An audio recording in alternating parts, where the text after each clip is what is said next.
देखिए एक कमेंट में आपसे ये चाह रहा हूं, देखिए अब तो आपके जो एग्जिट पोल के विरोधी थे, आपके नहीं, वो तो याद करिए ना लोकसभा चुनाव में कैसे राहुल गांधी ने मोर्चा खोल दिया था, ये एग्जिट पोल और तमाम तरह का फ्रॉड स्कैम, तब सब आरोप लगाए थे। लेकिन आज रागिनी खुद आपको मुबारकबाद दे रही है। प्रदीप जी, लेकिन ये बताइए महाराष्ट्र में आपका एक्सपीरियंस क्या कह रहा है, किन फैक्टर्स ने पलटा चुनाव? हमने इस पर चर्चा की थी, लेकिन अब जब रिजल्ट आ गए हैं तो उस पर दोबारा जाना चाहिए। क्या हुआ लोकसभा और विधानसभा के बीच?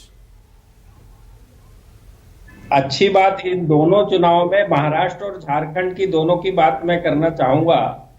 दोनों में जैसे कि इनकम्बेंट गवर्नमेंट रिपीट हुई है, तो यदि एक शब्द में मैं बोल दूं तो ये केवल डिलीवरी डिलीवरी और डिलीवरी की जीत है दोनों जगह पर। एक शब्द में महाराष्ट्र की यदि बात कर लें तो महाराष्ट्र में जो सबसे बड़ा, लोकसभा से हम सब लगातार कंपेयर करते आ रहे हैं क्योंकि अभी 4-5 महीने चुनाव हुए थे और 31 सीटें अगाड़ी को मिली थी और 17 सीटें एनडीए को मिली थी।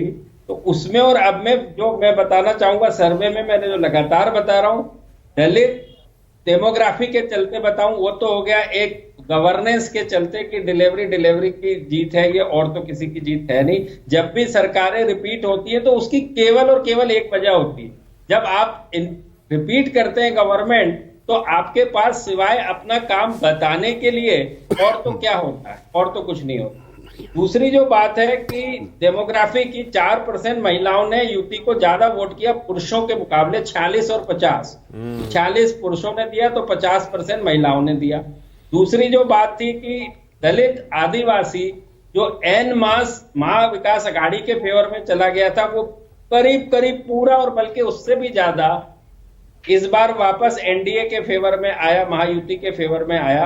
और मराठवाड़ा में मराठास जो थे वो थोड़ी मात्रा में चले गए थे विकास अघाड़ी की तरफ, वो भी वापस बीजेपी की तरफ आए और उसमें जो अन्य है मराठवाड़ा में खासकर उनके फेवर में भी चले गए। यानी महाविकास अघाड़ी ने मराठाओं का वोट करीब 7 परसेंटेज पॉइंट से कम हो गया उनका वोट। तो ये जो 3-4 वजह है उसकी वजह से ये हुआ। और जीत और हार के बीच का जो अंतर है, जो ऐसा मैंने बताया कि इस समय पे जब जनता ये मन बना चुकी है कि महायुति को ही वोट देना है, तो जो छोटी पार्टियां बहुत सारी हैं महाराष्ट्र में, हर एक जिले में एक तो पक्का मजबूत कैंडिडेट है जो कि इन प्रमुख पार्टियों के अलावा है, तो उनका जो वोट स्प्लिट हुआ और जो जीत और हार का अंतर हुआ वो इतनी बड़ी जीत में तब्दील हुआ महाराष्ट्र। अब राजकिशोर